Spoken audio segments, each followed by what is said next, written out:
دوسری طرف ایک محاذ جو بنتا نظر آ رہا ہے، پہلے ایک ڈنر ہوا، پھر ایک اور ڈنر ہوا جس میں مولانا فضل الرحمان صاحب بھی شریک ہیں اپوزیشن کی دیگر قیادت کے ساتھ۔ پہلے ڈنر کے بعد اسد قیصر صاحب کے گھر جو ہوا، شہباز شریف صاحب نے جا کے ملاقات کی اپنی کابینہ کے کچھ اراکین کے ساتھ مولانا فضل الرحمان صاحب سے، مگر ایک اور ڈنر ہوتا ہے اور اس میں ظاہر ہے عمران خان سمیت تمام اسیران کی رہائی کا مطالبہ کیا جاتا ہے۔ پہلے ہی حکومت سے مستعفیوں کے الیکشن کرانے کا مطالبہ کیا جا چکا ہے۔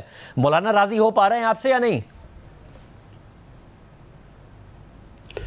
دیکھیں، مولانا ہم سے راضی ہیں، راضی وہ رہیں گے بھی اور ہم ان کو رکھیں گے بھی۔ دیکھیں، معاملہ یہ ہے کہ اگر کوئی سیاسی اتحاد جو ہے وہ وجود میں آتا ہے تو دوسری طرف بھی حکومت میں سیاسی اتحاد ہی ہے۔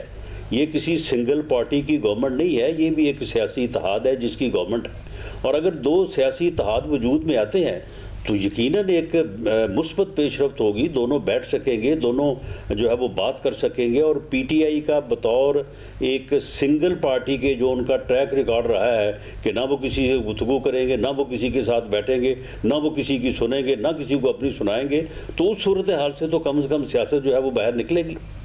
مگر راز صاحب، کیا حکومت کو یہ بہت زیادہ کانفیڈنس ہے یا اوور کانفیڈنٹ ہے حکومت کہ کیونکہ مولانا کا تحریک انصاف کے ساتھ کمپٹیشن ہے خیبر پختونخوا میں، اور مولانا جہاں آپ کے مینڈیٹ پر سوال اٹھاتے ہیں تو وہاں خیبر پختونخوا میں تحریک انصاف کے مینڈیٹ پر بھی سوال اٹھاتے ہیں، اس لیے اتحاد بنے گا نہیں؟ جس طرح آپ کا اتحاد بن گیا تھا پی ڈی ایم کی چھتری تلے، اس طریقے سے نہیں بنے گا۔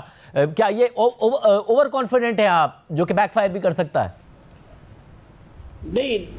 نہیں، اس پہ شاہ زیب اوور کانفیڈنس والی بات نہیں ہے۔ یقیناً یہ ایسے ہی ہے کہ جو خیبر پختونخوا میں الیکشن ہوا ہے اس کے متعلق بھی سوالات ہیں، اور وہ سوالات جو ہیں وہ مولانا فضل الرحمان صاحب نے اٹھائے ہیں۔ اسی طرح سے پنجاب میں بھی اٹھائے ہیں۔ میں آپ کو حلقے جو ہے وہ نومینیٹ کر سکتا ہوں، سیالکوٹ میں، نارووال میں، فیصل آباد میں، جنگ میں، جہاں پہ پی ایم ایل این کے ساتھ دھاندلی ہوئی ہے، پی ایم ایل این کے لوگوں کو ہرایا گیا ہے۔ تو معاملہ یہ ہے کہ یہ اتنا سادہ معاملہ نہیں ہے جس طرح سے ہمارے پی ٹی آئی کے دوست جو ہے وہ بات کرتے ہیں، جی دیکھیں جی فارم 47 بن گیا، جی فارم 47 بن گیا۔ فارم 47 جو ہے وہ ہمارے خلاف بھی بنے ہیں، اگر ان کے خلاف بنے ہیں تو یہ تو اسی لیے ہم نے ان کو کہا تھا کہ آئیں بیٹھیں، پارلیمانی جو ہے وہ آپ کمیشن بنائیں اور اس میں بیٹھ کے دیکھ لیتے ہیں ان ساری چیزوں کو، لیکن وہ اس طرف آئی نہیں۔ آپ یہ کہہ رہے ہیں اپوزیشن الائنس جو ہے وہ ایک کے بعد دوسری میٹنگ، اور اس کے بعد کہا کہ جی اب ہم میٹنگ نہیں کر سکتے۔ یعنی اپوزیشن الائنس بننا، مولانا کا اس میں چلے جانا، پھر سڑکوں پر اس الائنس کے ساتھ نکلنا جس میں تحریک انصاف، مولانا ایک ساتھ سڑکوں پر ہوں، آپ اس کا چانس نہیں دیکھ رہے ہیں، امکان نہیں دیکھ رہے ہیں؟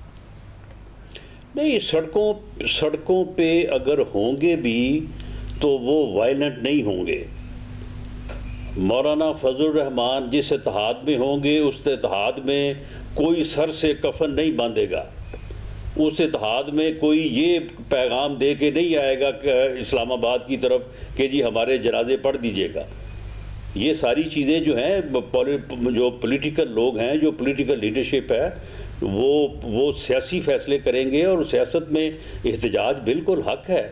اپوزیشن کا جو ہے وہ بالکل کانسٹیٹیوشنل رائٹ ہے، احتجاج وہ کر سکتے ہیں، کریں گے، کرنا چاہیے، لیکن یہ جو 24 اور 26 نومبر کو ہوا ہے وہ تو احتجاج نہیں تھا، نہ 9 مئی والا احتجاج تھا۔